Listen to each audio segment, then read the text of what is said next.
Buenos días, mi nombre es Juan Mateo Lozano y junto con mi compañero Jesús Pulido vamos a explicarles el tema de la excepción de incumplimiento y la resolución por incumplimiento contractual.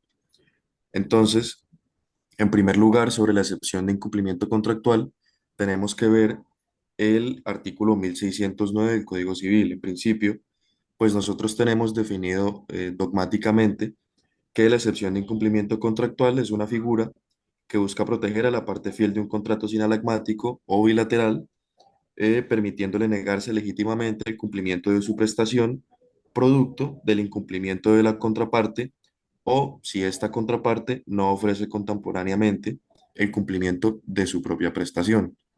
Esto pues tiene un sustento, como lo estamos mostrando acá en el artículo 1609 del Código Civil, que nos dice que en los contratos bilaterales ninguno de los contratantes está en mora dejando de cumplir lo pactado, mientras el otro no lo cumpla por su parte o no se allana a cumplirlo en la forma y tiempos debidos. Ahora bien, esto ha tenido un desarrollo en la sentencia SC 3375 del 2021 de la Sala Civil de la Corte Suprema de Justicia, que para efectos prácticos nos planteó tres escenarios en los que se puede presentar un litigio alrededor de un incumplimiento y en cuáles de estos posibles escenarios o eventuales escenarios procede y en cuáles no la excepción. En primer lugar, la Corte nos dice, el demandante ya cumplió con sus obligaciones y como el demandante ya cumplió con sus obligaciones, no le es aplicable la excepción. El segundo escenario, el demandante no cumplió con sus obligaciones, pero esto se debió a que el demandado, quien debía cumplir primero, no lo hizo en el momento y forma adecuados.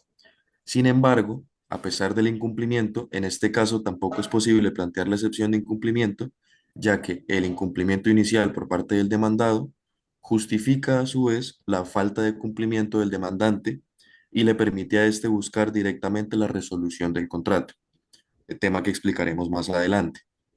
Y el tercer escenario en el que según la Corte sí procede es cuando ni el demandante ni el demandado cumplieron con sus obligaciones y el incumplimiento del demandado se debió al incumplimiento del demandante. De plantear exitosamente la excepción de contrato no cumplido, pues el incumplimiento inicial del demandante justifica a su vez la falta de cumplimiento del demandado. Ahora bien, también es importante hablar sobre los efectos jurídicos que pues acarrea precisamente el formular la excepción de cumplimiento contractual y que ésta tenga éxito.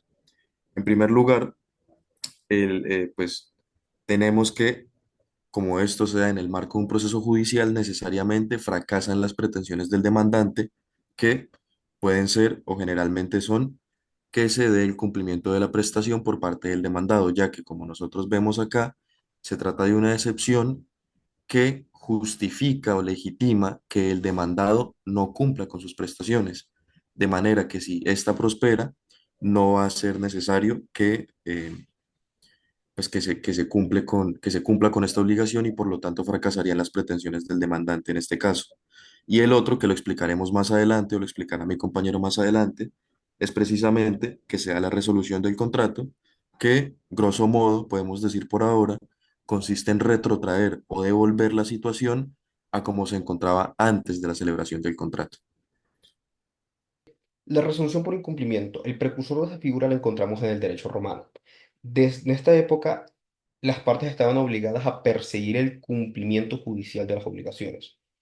Por esto se tomó la costumbre de imprimir una lex commissoria, una cláusula comisoria, que permitiera la resolución de este contrato, la resolución de este vínculo sin necesidad de acudir a una entidad judicial. Esto sería el primer precursor, el primer vínculo que nos lleva a lo que entendemos hoy por resolución de incumplimiento. La resolución por incumplimiento consiste en la posibilidad que tienen las partes para deshacer, rechazar, acabar un vínculo contractual, sea por decisión propia o por incumplimiento de una de estas. Para esto, para poder rescindir un contrato, se tienen que dar tres presupuestos. Uno, que el contrato sea válido o el contrato o el negocio jurídico sea enteramente válido, que el demandante, el que el de vaya a demandar haya cumplido con sus deberes y obligaciones contractuales, y que el demandado haya incumplido sus obligaciones contractuales. Vamos a la siguiente. Ok, en el Código Civil, en el artículo 1546 encontramos lo que es la condición resolutoria tácita, que sería el artículo que nos faculta o contiene lo que nosotros llamamos, lo que nosotros hoy en día llamamos resolución por incumplimiento. Esta nos faculta para dos cosas. Uno, pedir al juez que obligue al contratante incumplido a cumplir con la obligación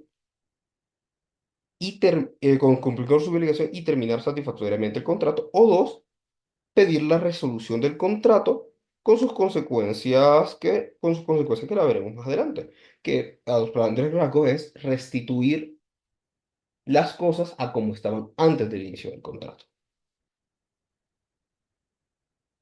La resolución del contrato exige que todo vínculo jurídico derivado de él quede sin efectos. La obligación es tanto para futuro como de forma retroactiva. Bueno, exceptuando para aquellas cosas necesarias para devolver las cosas a su estado anterior.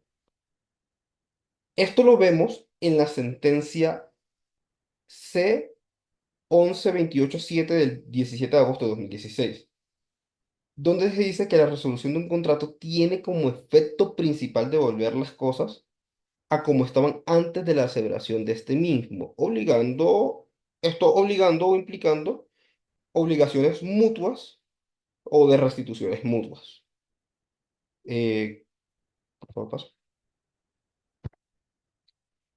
Para entender esto hay que diferenciar qué afecta o hay que diferenciar los efectos de la nulidad de la acción resolutoria.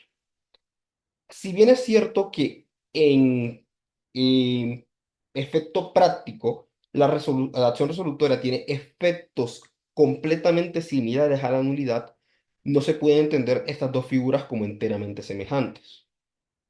En la acción resolutoria, esto aplica implícitamente para todo contrato bilateral.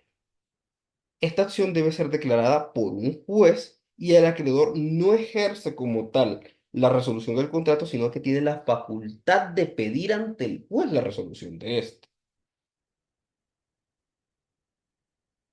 Y este no plena de pleno derecho, a diferencia de la nulidad, que la nulidad o plena de pleno derecho, siempre y cuando se